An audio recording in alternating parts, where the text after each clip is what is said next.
Hello, welcome to the channel Acharya Ji Online. Please subscribe the channel and press the bell icon. नमस्कार, अमरेंद्र कुमार आचार्य, सरस्वती विद्या मंदिर ring मार्ग स्तंभ। आज हम लोग मध्यकालीन भारतीय इतिहास के स्रोत पर चर्चा करेंगे। तो चलिए प्रारंभ करते हैं।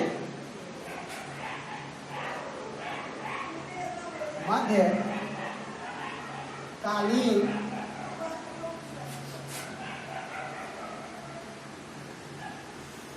भारतीय इतिहास के स्रोत। अब हम लोग मध्यकालीन भारत के जानने के लिए कौन कौन से स्रोत होंगे उस पर हम लोग चर्चा करेंगे। इतिहास को कहां कहां से हम समझ सकते हैं, जान सकते हैं, इसके लिए तो सबसे पहले मध्यकालीन भारत इतिहास के स्रोत को जानने के लिए दो स्रोत हमारे पास है। एक साहित्यिक स्रोत है और दूसरा है पुरातात्विक स्रोत। तो चलिए आगे बढ़ते हैं। स्रोत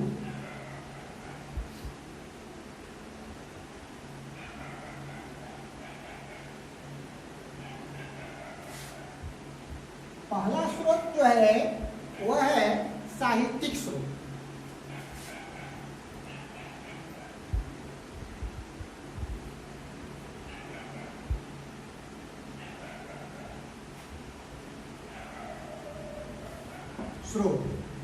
और दूसरा है पुरातात्विक स्रोत।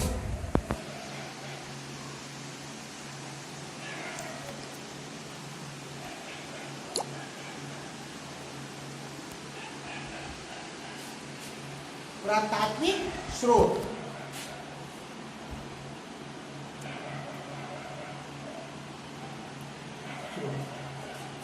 अब समझेंगे साहित्यिक स्रोत क्या है और पुरातात्विक स्रोत क्या है। तो साहित्यिक स्रोत भी दो प्रकार के हैं, एक धार्मिक स्रोत और दूसरा लौकिक स्रोत। चलिए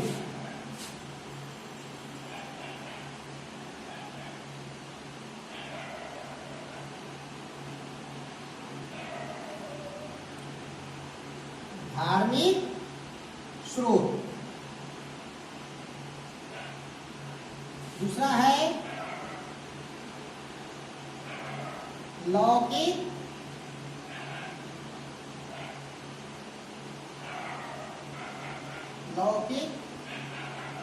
स्रोत। अब देखेंगे धार्मिक स्रोत और लौकिक स्रोत। धार्मिक स्रोत में धर्म से संबंधित जो हमारे ग्रंथ हैं,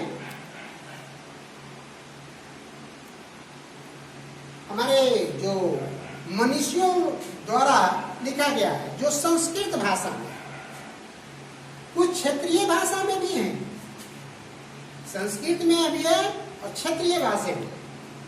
जैसे मध्यकालीन भारत के इतिहास के जो धार्मिक स्रोत है, गोस्वामी तुलसीदास के द्वारा लिखी गई जो रामचरितमानस है वह अवधी भाषा में, वह क्षेत्रीय भाषा में। तो इस प्रकार जो धार्मिक स्रोत है वह क्षेत्रीय भाषा में भी, मैथिली भाषा में भी कुछ धार्मिक स्रोत हमको मिल जाता है। दक्षिण भारत के कुछ विद्वानों द्वारा तमिल तेलुगु में भी लिखा गया है बहुत सारे धार्मिक ग्रंथ, संस्कृत में है तो स्रोत है। अब लौकिक स्रोत, लौकिक स्रोत जो है उसमें जो है कि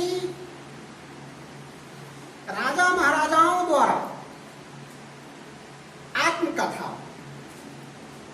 या उनके कवियों के द्वारा उनके विषय में जो लिखा गया जीवनी है और विदेशी जो यात्री आए थे, जो यात्रा वृत्तांत लिखी, वह भी लौकिक साहित्य के विषय का विषय है, लौकिक साहित्य के स्रोत में आते हैं। कहानी हुआ कैसे पंचतंत्र की कहानी, राजा विक्रमादित्य के समय की कहानी है। ऐसे बहुत सारे अर्थशास्त्र हैं जो वर्तमान समय के राजनीतिक, आर्थिक, सामाजिक, धार्मिक विषय पर लिखी गई चाणक्य के द्वारा है, चंद्रमौर्य के समय का। ऐसे साहित्य को लौकिक साहित्य की श्रेणी में रखा गया है। तो मध्यकालीन इतिहास वैसे तो हर्षचरित्र है, कलहन के जो द्वारा जो लिखा गया है, राजतरंगिणी, कश्मीर के राजाओं को केंद्र बिंदु मानकर, तो ये सब लौकिक स्रोत के अंतर्गत आते हैं। अब चलिए पुरातात्विक स्रोत में क्या क्या होंगे।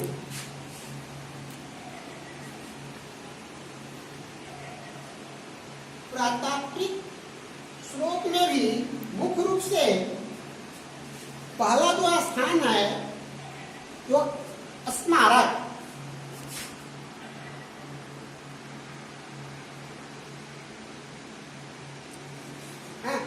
स्मारक, दूसरा है लेख,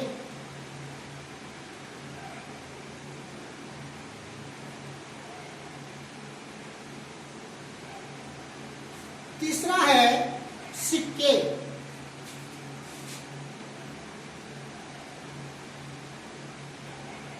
और चौथा है शिल्प कृतियां।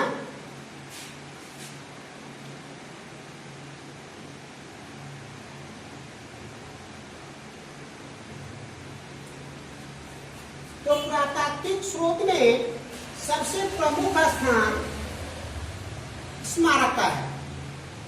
तो इसके अंतर्गत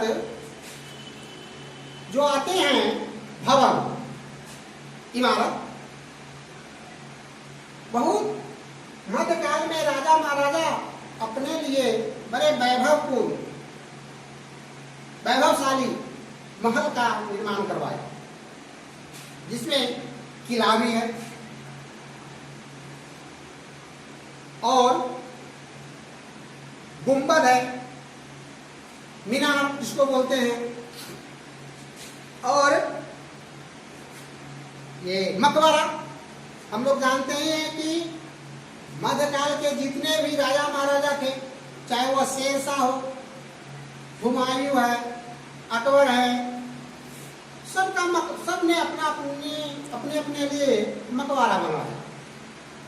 तो मकबरा हो गया, भवन हो गया, किला हो गया, मीनार हो गया। ऐसे ही जो ऐतिहासिक महत्व के जो भवन है वह स्मारक कहलाते हैं। दूसरा है लेख। लेख के अंतर्गत शिलालेख भी आते हैं, और ये शिलालेख यानी कि पत्थरों पर होता है ना। अब स्मारक में मंदिर भी है, मस्जिद भी है, यानी कि जहां हिंदू शासक थे वे मंदिर बनवाए, और जो मुसलमान शासक थे वे मस्जिद ही बनाए। मध्यकाल में ही सबसे पहला भारत में कुब्बत इस्लाम मस्जिद का निर्माण हुआ, जो दिल्ली में ये कुतुब मीनार के नजदीक है। दिल्ली का लाल किला, आगरे की किला, दिल्ली का जामा मस्जिद, तो ऐसे बहुत सारे मस्जिद का भी निर्माण हुआ जो स्मारक है। इसके माध्यम से हम मध्यकाल के इतिहास को जान समझ सकते हैं। लेख, शिलालेख जो पत्थरों पर या मीनारों पर लिखा गया, भवन के दीवारों पर लिखा गया, इसमें एक बात है, हम देखेंगे 13वीं शताब्दी, 13वीं शताब्दी से पूर्व कागज का आविष्कार भारत में नहीं हुआ। इसलिए जो भी लेख जो प्राप्त हुए हैं वो तार के पत्ते या भोजपत्र प्राप्त हुए। और 13वीं शताब्दी के बाद